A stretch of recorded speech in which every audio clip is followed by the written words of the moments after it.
Anthropometrics is the measurement of body size and proportion. For our purposes, we will talk about height, weight, and circumference measurements. We can use these measures to assess our health risks associated with overweight and underweight classifications.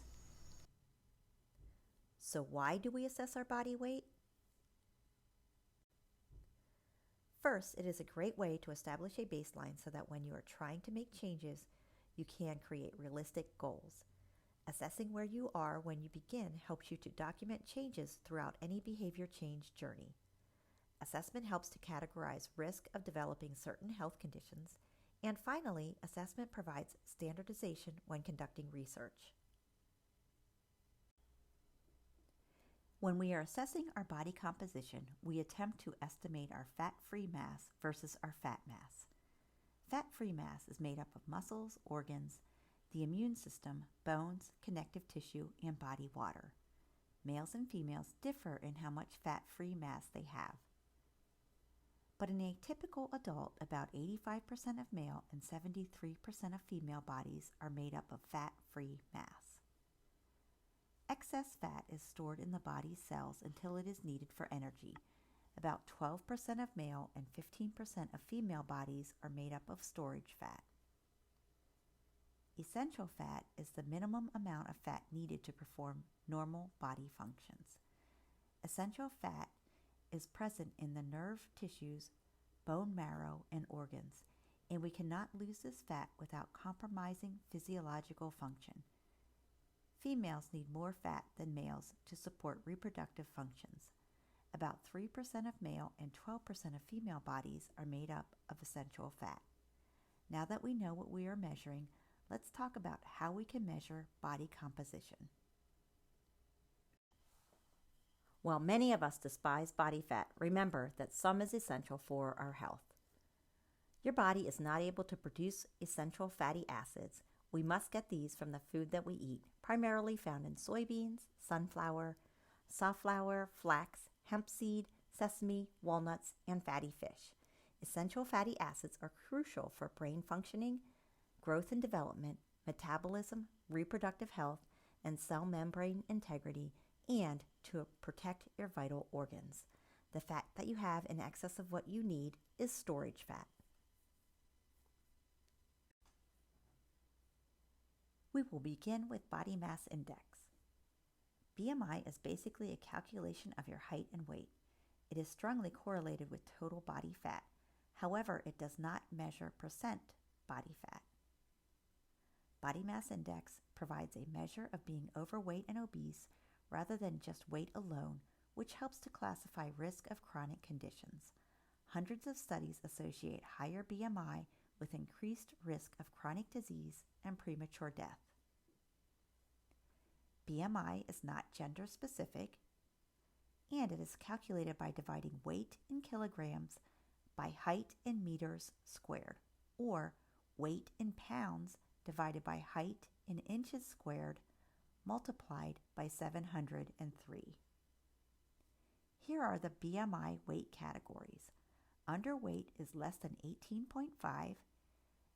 Healthy weight, we can also call this ideal body weight, is 18.5 to 24.9. While many charts identify this category as normal, I try to stay away from that terminology, which may suggest that those in another category are not normal. Overweight is 25 to 29.9. Obese is 30 to 39.9. Morbidly obese is 40 to 49.9. And super obese is over 50.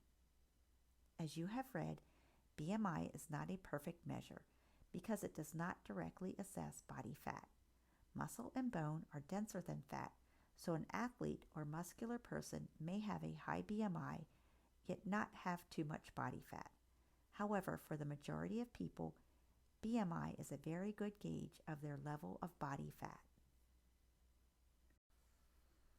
Here is a body mass index table, which is the low-tech way to determine BMI. You begin by finding your height in inches in the column on the left. Then you follow the row until you find your weight to identify BMI. You can also calculate BMI using the formula we just reviewed or the BMI calculator found on D2L. Regardless of what your thoughts are about BMI, it remains the most widely used method to classify weight. Where you carry fat may be more important than how much you carry. Abdominal fat is more threatening than fat in other regions. Waist circumference is the simplest and most common way to measure abdominal fat. A waistline greater than 40 inches in adult males and 35 inches in adult females may be indicative of increased health risk. Abdominal obesity results in an apple-shaped body type, which is more common among men. Women typically accumulate fat around the hips and thighs to develop a pear-shaped body type, although they can certainly develop apple-shaped body types as well. Like the waist circumference, the waist-to-hip ratio is a measure of abdominal fat. Likewise, it has a good correlation to body fat. It's calculated by measuring the waist and the hip and then dividing the waist measurement by the hip measurement. A waist-to-hip ratio greater than 1 in males and greater than 0.8 in females indicates increased health risk. Body composition, or percent of body fat, can be measured in multiple ways. They vary in accuracy and accessibility. Keep in mind, in all of these measurements, body fat percentage is an estimate that is based on research conducted on cadavers. So it is a relative percentage of fat mass and fat-free mass. BMI, waist circumference, and waist-to-hip ratio all correlate to the most accurate measures of body composition. In skin fold measurements, practitioners use a special caliper to measure the thickness of a pinch of skin and the fat beneath it in specific areas of the body, such as the trunk, the thighs, front and back of the upper arm, and under the shoulder blade. Equations are used to predict body fat percentage based on these measurements. While this is a convenient and inexpensive method, it is not as accurate or reproducible as some of the other methods. It can also be difficult to measure individuals with a BMI of 35 or higher. Bioelectrical impedance, or BIA, sends a small electrical current through your body. Fat impedes or makes the current go slower. So it is a timed resistance based on height, weight, age, and sex. This method is fast, easy, and convenient. It is also less invasive than skin fold measurements. However, it is less accurate than other measures and is easily compromised if the individual is dehydrated. Underwater weighing, also called densitometry, used to be the gold standard for determining body fat percentage. In underwater weighing, the individual is submerged in water and weighed. Fat is less buoyant than water, so it floats.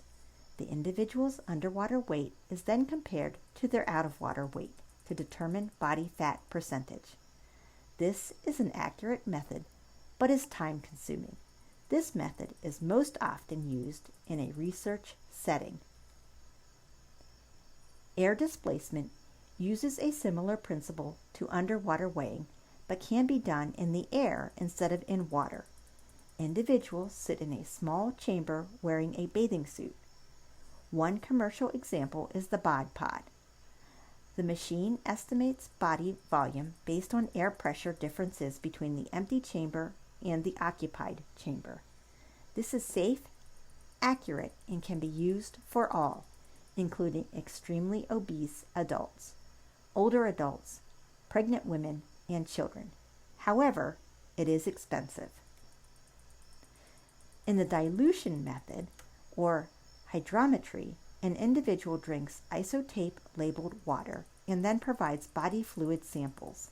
The samples are then analyzed for isotape levels that are used to calculate total body water and fat-free mass. From that, body mass can be determined. Similar to air displacement, this method can be used for all individuals and is accurate, safe, and affordable. The limitation is that the ratio of body water to fat-free mass may change in individuals who are ill, losing weight, or dehydrated, decreasing accuracy. In DEXA scan, 2 low-level X-ray beams pass through different body tissues at different rates. DEXA is typically used in a clinical setting for screening such as bone density and for body composition only in research settings. Finally, the current gold standard, CT and MRI scans. These two imaging techniques are now considered to be the most accurate methods for measuring tissue, organ, and whole body fat mass, as well as lean muscle mass and bone mass.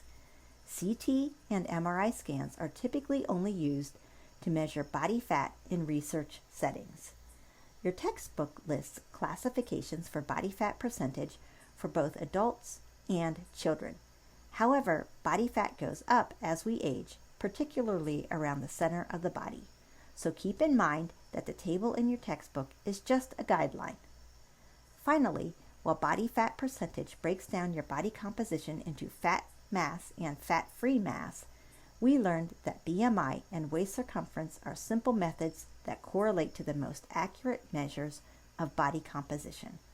While people are often interested in knowing their body fat percentage, it does not need to be part of a comprehensive weight management program for the general population. BMI and circumference measures can be just as effective. Understanding body weight classifications can help you to establish healthy weight goals and manage your weight. If you are considering a weight loss program, a great place to begin is to reduce your body weight by 10%. You can also consider a reduction in body fat percentage or waist circumference. Next, we will look at popular diets.